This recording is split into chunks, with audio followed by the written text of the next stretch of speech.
Students good evening. आज की class में मैं एक नया टॉपिक पढ़ाने जा रहा हूं। उस टॉपिक का नाम है सोलेनॉइड, एन इंपॉर्टेंट टॉपिक। आपको मैंने कहा था ना कि 4 एप्लीकेशन हैं एम्पियर सेकेंड लॉ के, तो ये तीसरा एप्लीकेशन है। 4 एप्लीकेशन में ये तीसरा एप्लीकेशन है सोलेनॉइड।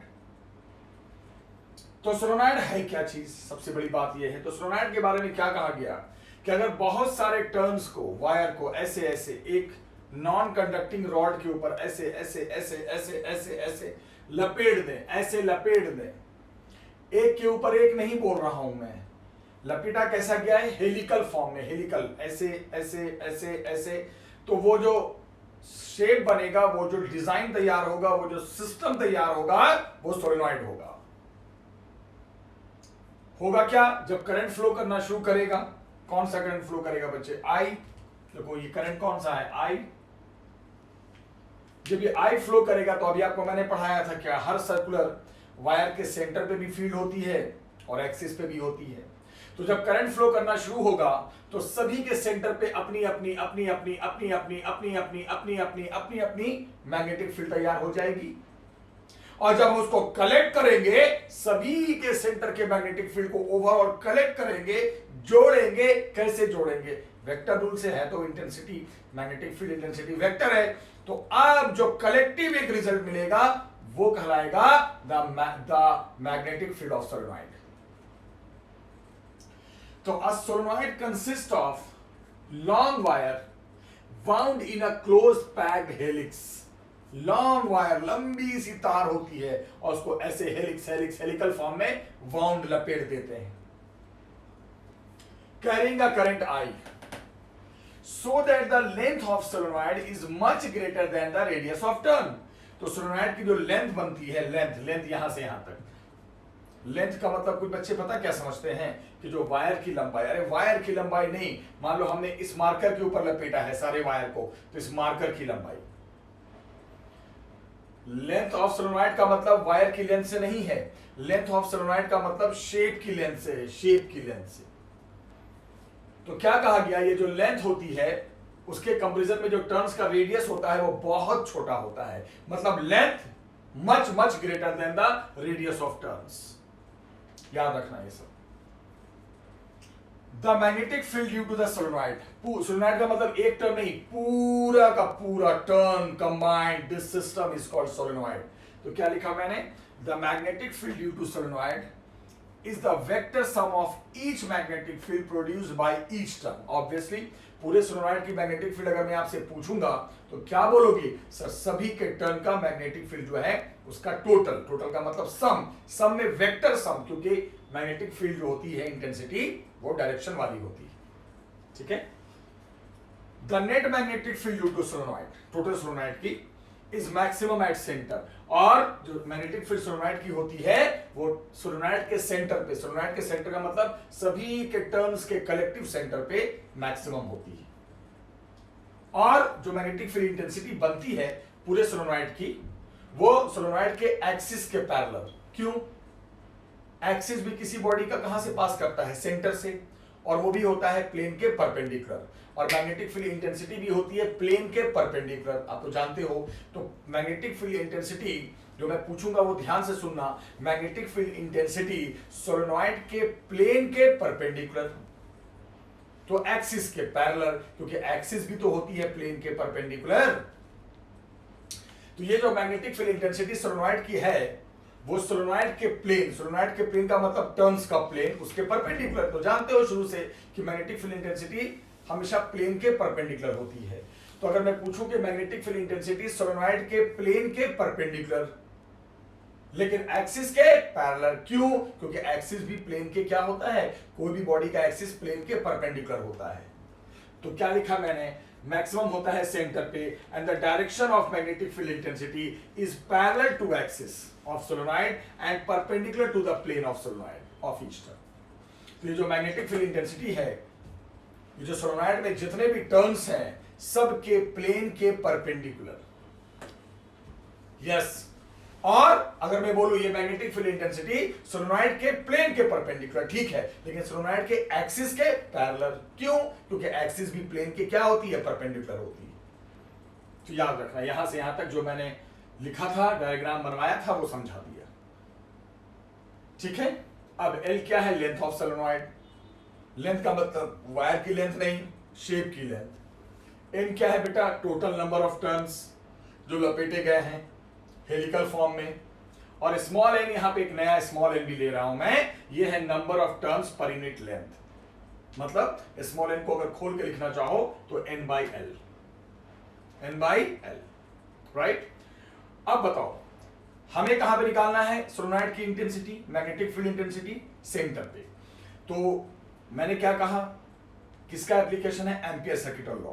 तो अगर सोलेनोइड के सेंटर पे, सोलेनोइड के सेंटर का मतलब सभी के सेंटर का कलेक्टिव रिजल्ट, सभी टर्न्स के सेंटर का कलेक्टिव रिजल्ट। अगर हमें सोलेनोइड के सेंटर पे मैग्नेटिक फील्ड इंटेंसिटी निकालनी है तो एक तो मेथड ये है कि सभी के सेंटर पे निकालो, फिर उनको जोड़ो। अब लाख टर्न्स हैं, 1 करोड़ टर्न्स हैं, 1000 टर्न्स हैं, तो 1000 फील्ड निकालें और फिर ऐड करें, इतना टाइम किसके पास है। तो क्यों ना एक ही झटके में निकाल दिया जाए। तो उसके लिए हम इस्तेमाल कर रहे हैं एम्पियर सर्किट लॉ। देखो लिखा है मैंने, Not to find magnetic field intensity at center of solenoid, we use ampere circuit law. इसके लिए हम एम्पियर सर्किट लॉ का इस्तेमाल करेंगे। ध्यान रखना, कौन से लॉ का बेटा, एम्पियर सर्किट लॉ। सुन लो फिर से, एम्पियर सर्किट लॉ जो पिछली क्लास में मैंने पढ़ाया था। उसके लिए आपको पता है, जैसे गॉस लॉ हो या एम्पियर सर्किट लॉ हो, एक क्लोज शेप बनाना जरूरी होता है। जब तक वो सिस्टम एक क्लोज लूप में बंद ना हो जाए, हम एम्पियर्स लॉ नहीं लगा सकते। तो क्या किया मैंने, उसके लिए we consider an Amperian square loop. कैसा लूप, एम्पीरियन कैसा loop, square loop, square loop ABCD। तो उसके लिए हम क्या करेंगे, एक स्क्वायर लूप बनाएंगे ABCD, ABCD।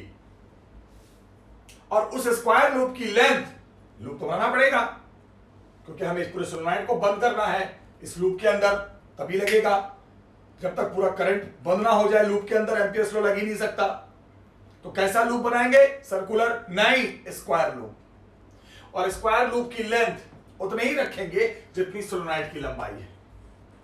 बेटा सोलेनोइड की लेंथ क्या है, L, तो याद रखना उस लूप की भी लेंथ L ही होनी चाहिए, उस लूप के साइड की भी लेंथ L ही होनी चाहिए। और कॉन्सेप्ट सुनो, अभी कहां पे निकालना है बेटा, सोलेनोइड के सेंटर पे। तो जब लूप लेंगे तो इस बात का भी ध्यान रखेंगे कि लूप का एक साइड बेटा सेंटर पे आए। किसके सेंटर पे आए, सोलेनोइड का रीजन ये है, इसके सेंटर पे आए। सोलेनोइड का पूरा रीजन ये है, इसके सेंटर पे आए, याद रखना। अब देखो क्या लिखा मैंने, square loop ABCD having side length same as length of solenoid. Side length उतनी ही रखना जितना सोलेनोइड की लेंथ है।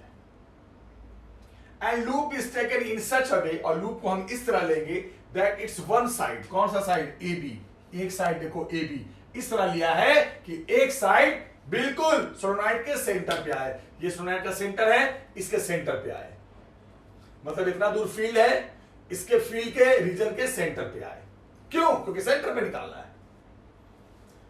टफ टॉपिक है पर दो बात याद रखना।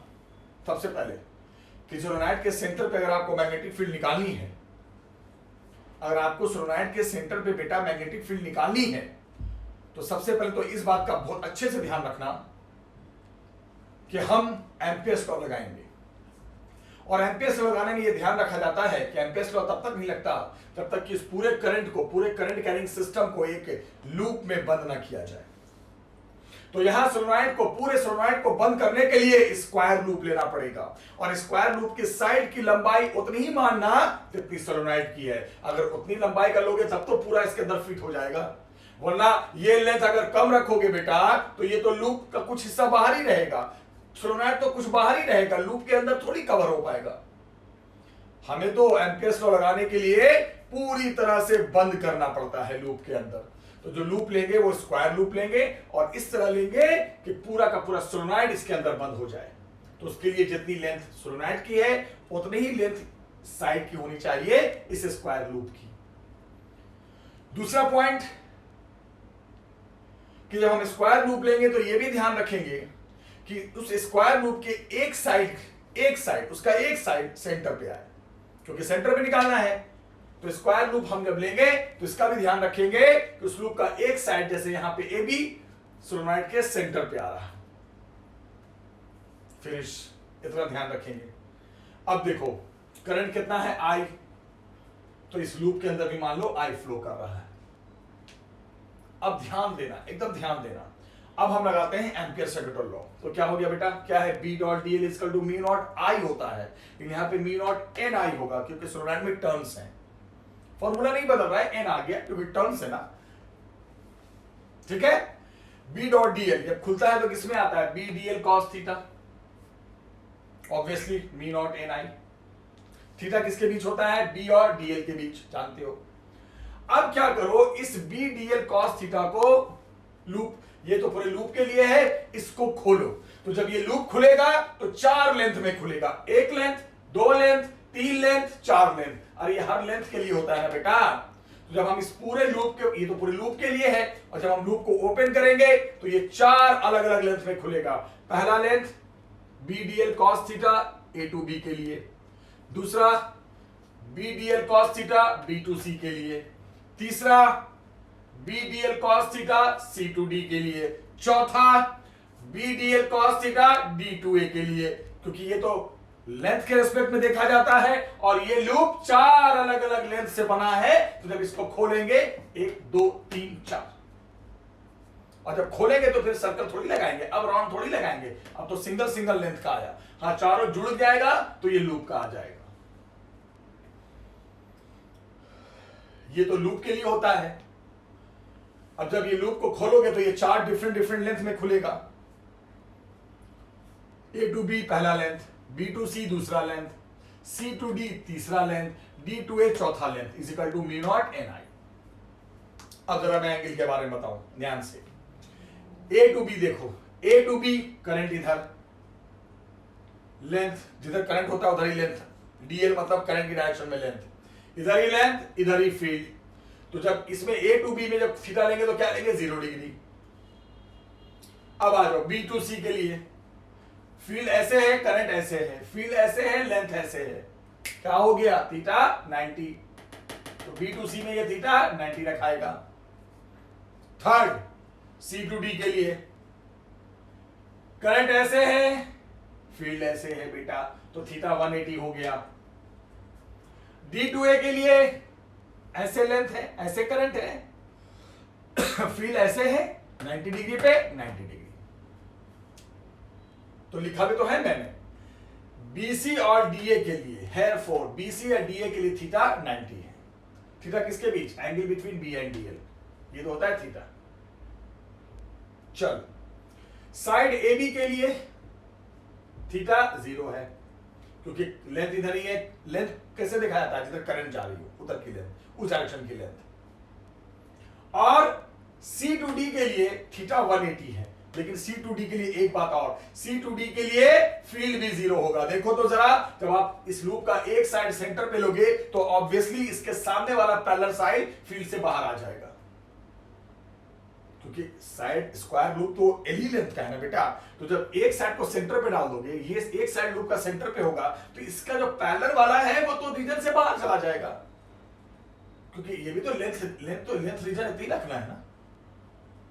आपने जो लूप लिया है उसकी लंबाई कितनी है, सोलेनॉइड के बराबर ही लिया है ना यार। तो जब एक साइड उसका सेंटर पे डाल दोगे तो उसका पैरेलल वाला तो फील्ड से बहुत दूर से निकल जाएगा। तो इसमें मैं बताऊं, फिर से सुनो, जब 4 में खोलेंगे तो A to B के लिए थीटा 0 रखेंगे, और B to C और D to A वाले में थीटा 90 लेंगे, और C to D वाले में फील्ड की वैल्यू 0 डालेंगे। क्यों, क्योंकि वो C to D साइड आप देख लो कहां है, C to D साइड बाहर है। तो जब बाहर है तो उसका फील्ड क्या ले लेंगे, 0 ले लेंगे। तो पॉइंट यहां पे आपके सामने क्लियर हो चुका है, और आप इस बात को समझ चुके हो कि जब हम B DL cos थीटा को खोलेंगे तो ये 4 लेंथ में खुलेगा। 4 length A to B, B to C, C to D, D to A। इसके लिए थीटा 0, इन दोनों साइड के लिए थीटा 90, अब ये बाहर है इसलिए फील्ड 0। तो जब इसको सबको यूज किया जाएगा तो cos 0 ये 1 तो BDL, cos 90 0, फील्ड यहां पे बाहर है तो 0, फिर 90 0, तो 1 2 3 0 रिजल्ट देगा। क्यों? दो तो 90 एंगल की वजह से दिया, और ये वाला साइड C2D वाला चूंकि फील्ड बाहर है, बाहर फील्ड है, खत्म हो गया, फील्ड बहुत वीक हो गई, फील्ड से बाहर चला गया ये साइड, तो B 0। तो 4 में से 3 0 हो गया, तो बचा क्या? सिर्फ वही बचा, A to B वाला बचा, सेंटर वाला बच गया, A यानी ही पर का बच गया। तो BDL बाकी 3 0 is equal to mu naught NI। अब मुझे जवाब दो, DL बच गया, सिर्फ चारों में से एक ही टर्म बचा, कौन सा? जो A to B वाला साइड था वही बचा, सेंटर वाला ही बचा, बाकी सब तो 0 हो गया ओवरऑल। ये पूरा 0, ये पूरा 0, ये पूरा 0, अलग अलग रीजन से बचा कौन? जो सेंटर पे है, जिस यहां पे हमें फील्ड निकालनी है, वही बचना ही था। BDL का क्या हो जाएगा? L mu naught NI। इस L को नीचे डाल दो, mu naught N by L into I। और क्या मैंने बताया? N by L total number of turns per unit length, small n, तो फॉर्मूला बन गया स्मॉल n के बाद सेंटर पे मैग्नेटिक फील्ड का mu naught NI, small n आएगा फॉर्मूले में। तो अगर आपसे पूछता है कि सोलेनोइड के सेंटर पे क्या मैग्नेटिक फील्ड होगी, फॉर्मूला बताना mu naught NI, small n, number of turns per unit length, याद रखना। अब बच्चे एक बात बताओ, सोलेनोइड तो है, मैग्नेटिक फील्ड बनाता है, तो जब मैग्नेटिक फील्ड बनाएगा तो मैग्नेटिक फील्ड लाइंस भी होंगी। तो आता है पेपर में कभी कभी कि सोलेनोइड के लिए मैग्नेटिक फील्ड लाइंस दिखाओ, तो ऐसे दिखाना, ठीक है? लाइंस इधर से आएंगी, सर्कुलर में याद है, सर्कुलर में है तो सब सर्कुलर टर्म ना बेटा, क्या पढ़ाया था सर्कुलर टर्म वाला, भूल गए? सेंटर पे स्ट्रेट और बाकी सब सर्कल, कर्व, बाकी सब कर्व, बाकी सब कर्व, और एंड पे जाके पूरा सर्कल, पूरा सर्कल, पूरा सर्कल है। तो अरे सोलेनोइड की मैग्नेटिक फील्ड का मतलब वही यार, सर्कुलर लूप का मैग्नेटिक फील्ड। सर्कुलर लूप का मैग्नेटिक फील्ड कैसा था याद करो? सेंटर पे एकदम स्ट्रेट होता था, भूल गए आप? और जैसे जैसे सेंटर से दूर जाएंगे वो लाइन, सर्कुलर वायर, वो जो मैग्नेटिक फील्ड लाइन से वो कर्व होने लगता था, कर्व कर्व कर्व कर्व, और जितना दूर जाते जाओगे एकदम पूरा दूर, याद करो एंड पे एकदम पूरी तरह से सर्कुलर, पूरी तरह से सर्कुलर, पूरी तरह से सर्कुलर। तो पेपर में ये भी आता है कि सोलेनोइड की मैग्नेटिक फील्ड लाइंस भी दिखाइए, कैसे वहां पे फील्ड लाइंस कैसी होती है सोलेनोइड के लिए। तो सोलेनोइड की फील्ड लाइंस वही होगी जो सर्कुलर लूप की होती है। तो सोलेनोइड क्या? बहुत सारे सर्कुलर लूप का कलेक्शन है। तो वही वाला कॉन्सेप्ट, सेंटर पे स्ट्रेट लाइन और फिर बाद में कर्व, कर्व, एंड पे एकदम कर्व। तो सोलेनोइड क्या है समझ में आ गया। Solenoid consist of so many circular turns, so many in form of helical, helical, helical, ऐसे ऐसे ऐसे। And the magnetic field intensity due to the solenoid is the total sum of magnetic field of each turns।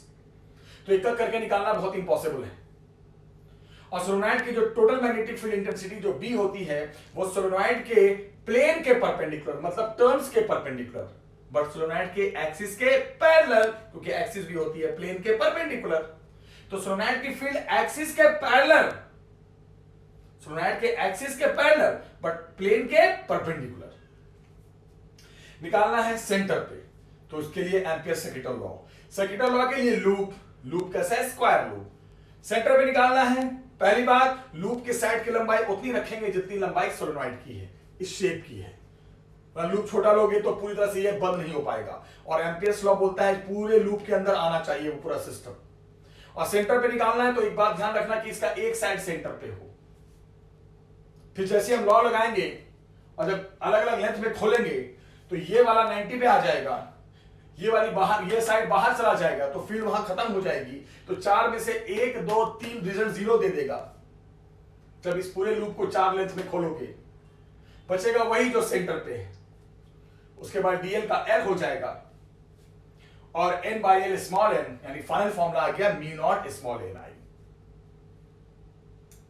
और solenoid की magnetic field निकालने को आए, बनाने को आए, तो सोलेनोइड का मतलब क्या? सर्कुलर वायर का मैग्नेटिक फील्ड बता चुका हूं, सेंटर पे स्ट्रेट दिखाया जाता है और उसके बाद कर्व होने लगती है लाइन, और एंड पे पूरी तरह से क्या हो जाती है? कर्व हो जाती है। ठीक है, चलो। तो स्टूडेंट अभी जो मैंने पढ़ाया अभी आपको सोलेनॉइड की मैग्नेटिक फील्ड सेंटर पे mu naught N I, small n I, small n का मतलब number of turns per unit length. एक एग्जांपल है बोर्ड एग्जाम में आया था कि अगर if we have two solenoid are coaxial and bonded one over another, मतलब एक ही एक्सिस के ऊपर दो एक सोलेनॉइड और उसके ऊपर से एक और सोलेनॉइड, मतलब एक ही सिस्टम, एक रॉड के ऊपर, एक नॉन कंडक्टिंग रॉड के ऊपर एक सोलेनॉइड और उसके ऊपर से फिर एक सोलेनॉइड, सोलेनॉइड के ऊपर सोलेनॉइड लपेट दिया जाए जिसमें करंट एक ही हो बट करंट सेम हो आई, और number of turns per unit length अलग अलग हैं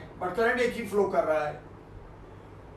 तो आपको बताना है इनसाइड द सोलेनॉइड, सोलेनॉइड के अंदर एक्सिस पे कोई सेंटर पे, और आउटसाइड द कंबाइंड सिस्टम, मतलब सोलेनॉइड के दोनों कंबाइंड सिस्टम का मतलब दोनों सोलेनॉइड कंबाइंड सिस्टम बना दिया, उसके अंदर फील्ड क्या होगी, अंदर बोले तो सेंटर, अंदर बोलने का मतलब ही सेंटर और कहीं नहीं, नेट मैग्नेटिक फील्ड इंटेंसिटी बतानी है। और ये भी ध्यान रखना कि दोनों में करंट भले ही सेम हो बट डायरेक्शन अपोजिट है।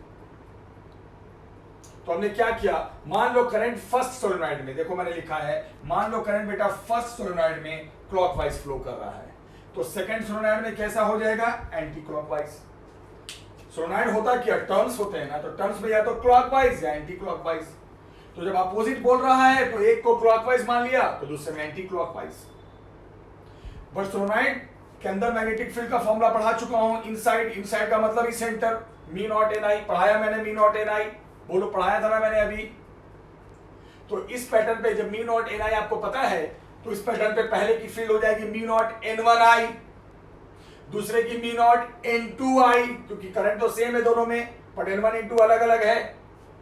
और पहले वाले में कैसा था, क्लॉकवाइज, तो क्लॉकवाइज जब फ्लो होता है तो याद करो स्क्रू रूल, पेच वाला रूल, तो वहां की फील्ड इनवर्ड। दूसरे में एंटी क्लॉकवाइज माना है तो उसकी फील्ड होगी outward, means net field opposite direction में, तो net field B1 minus B2 या B2 माइनस B1 दोनों हो सकता है, वो तो डिपेंड करेगा कि B1 B2 में बड़ी वैल्यू कौन है, बट नेट होगा माइनस में ही। खत्म, आसान सवाल था, क्योंकि एक की फील्ड इनवर्ड एक की फील्ड आउटवर्ड आएगी, क्योंकि एक में क्लॉकवाइज एक में एंटी क्लॉकवाइज।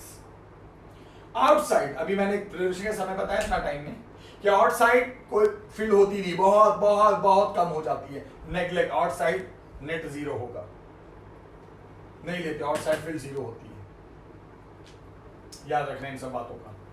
एक एग्जांपल और है, दो करंट कैरिंग लूप है, दो करंट कैरिंग लूप है, फर्स्ट जो एक्स वाई प्लेन में है, सोचिएगा, तो ये first current carrying loop x y plane में है, तो बेटा उसकी इंटेंसिटी तो जेड में जाएगी, पक्की बात, क्योंकि मैग्नेटिक फील्ड इंटेंसिटी हमेशा प्लेन के परपेंडिकुलर होती है।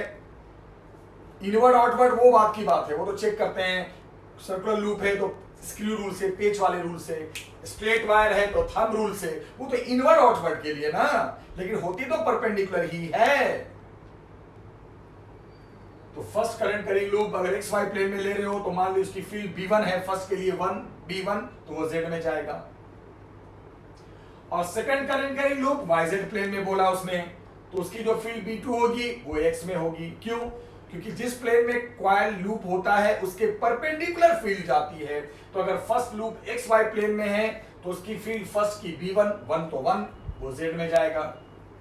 सेकंड YZ प्लेन में है, कौन से प्लेन में बच्चे, YZ प्लेन में है, तो YZ प्लेन तो उसकी फील्ड 2 की B2 वो X में जाएगा।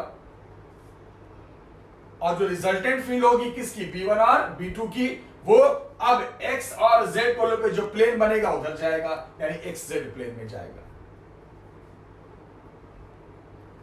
ऐसे भी देखो ना बेटा, XY प्लेन में 3 प्लेन होते हैं, दूसरा YZ प्लेन, तो जो एक XY प्लेन में है कॉइल, दूसरा YZ प्लेन में है, तो जो रिजल्टेंट फील्ड जाएगा वो एक और जो प्लेन बच गया जो दोनों के परपेंडिकुलर होगा XZ प्लेन में जाएगा। ऐसे समझ लो, यह जो मैंने पहले बताया वो ज्यादा सही है। XY प्लेन में तो उसकी फील्ड Z में, YZ प्लेन में तो उसकी फील्ड X में,